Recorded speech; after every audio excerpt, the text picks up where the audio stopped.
Penn State is a very different narrative for this football team today as opposed to 2 weeks ago. Well, I mean, they lost at Iowa by 3 points. They lose to Illinois by 2. Could have very well won that with an interception in overtime that was dropped. And so this is very close to just being a top 5 Penn State team that I think everybody knows is not a top 5 Penn State team, but they've done everything they've been asked to do. And now they're almost just falling apart because you have those two close losses, which can derail a team. It's up to the coach to keep them together. The coach might be looking at USC or LSU. Like, is he paying attention to what's going on right now?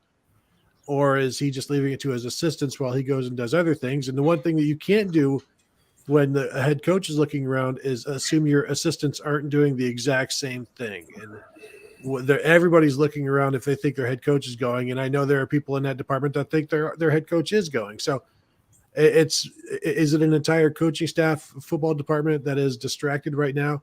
They sure looked distracted last week. And even with a banged up Sean Clifford, to lose to Illinois that's Scott Frostian right there. Jeez. Exactly. And so I think even if Penn State rights itself and bounces back, I don't know that Clifford is the answer right now, is healthy enough to be the answer. And it just keeps coming back to the same question. Who has enough offense right now? Not just who has the defense to slow down Ohio State, but who has enough offense to then keep up with a slowed down Ohio State offense? I have Penn State's numbers here. I'll go quick and then let Steve jump in. But even pre-injury, this Penn State passing game has not been on fire. You have to go back to the Villanova game for the last time that they've thrown over 200 yards. They threw for $199 against Indiana, $180 against Iowa. And granted, Clifford got knocked out of that game, and then $165 against Illinois. It's not. We see Clifford, we see Dotson. We immediately go back to 2020. Back shoulder throws, Jahan Dotson making all these huge plays. And we just extrapolate to that's just what happens. That's the new normal. That's the reality. That's where we live.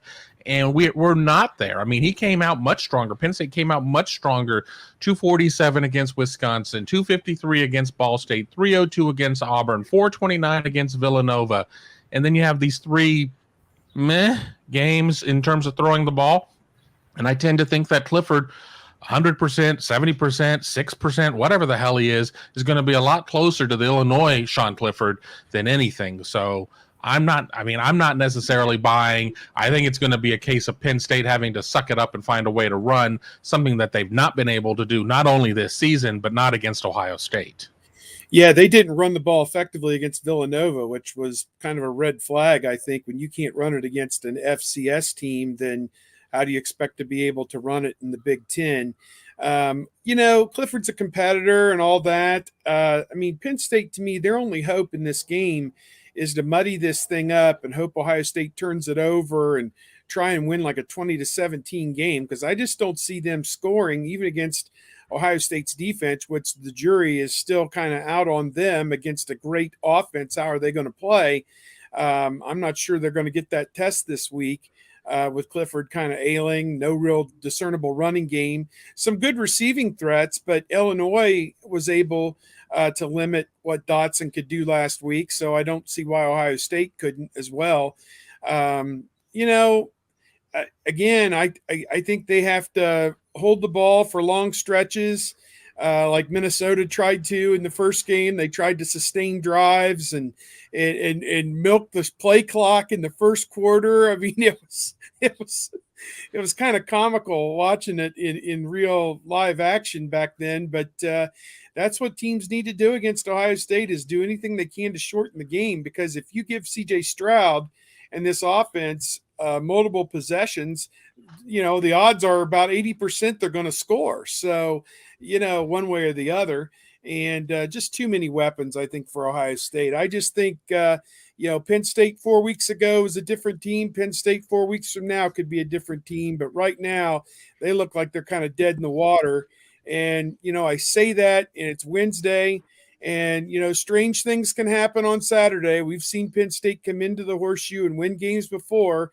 That 2008 game kind of sticks out like a sore thumb with Terrell Pryor was trying to do too much and fumbled the ball, and Penn State and Darrell Clark had no business even being in that game, and they won it and won the Big Ten that year. So to me, it would take some major mistakes by Ohio State, particularly on offense, probably 3 turnovers for Penn State to be in this game. And I just don't see a way where Penn State is in this thing till the end unless Dotson just somehow gets loose and puts this team, on his back, and he has 200 yards receiving. I just don't even know, how it happens. So I just think that Penn State is so limited in what they can do, and yet they're going to come in and have nothing to lose. They're going to pull out all the stops. Maybe a special teams play goes their way.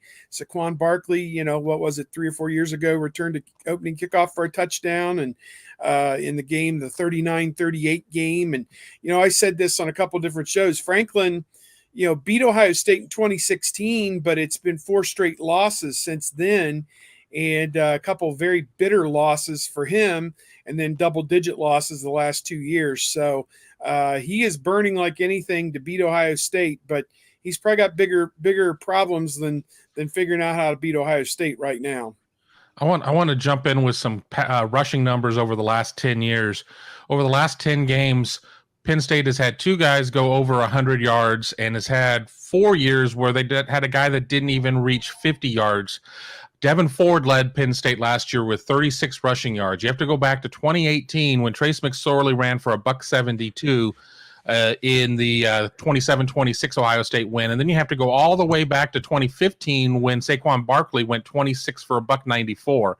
But, Penn State over the last 10 years is averaging 116 yards, 116.4 per game on the ground. So if Clifford can't throw and if Penn State can't run, it just seems like it's going to be a real long day for the Knits.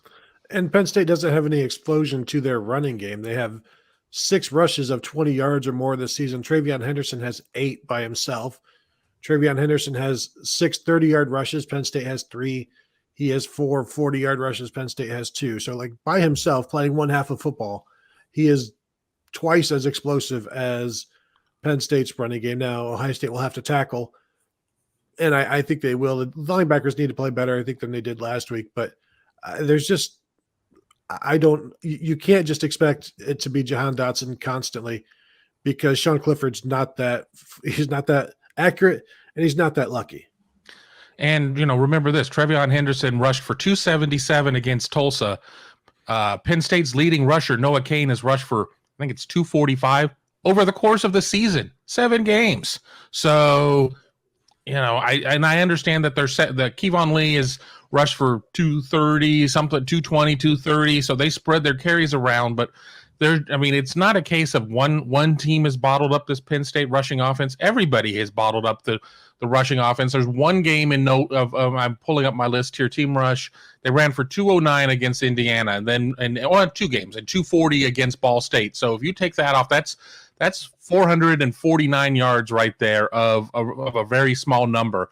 It's 50, 94, 80, 107, 62 the rest of the way. And I understand this ain't your father's Ohio State rush defense this year. So this isn't a case where you're going to say, well, Ohio State's going to hold them to 22 yards. But would you be surprised if Ohio State held them to 22 yards? I don't think I would be. So Penn State can only run against teams from Indiana. If they make a bowl game against Notre Dame, go with the Nittany Lions.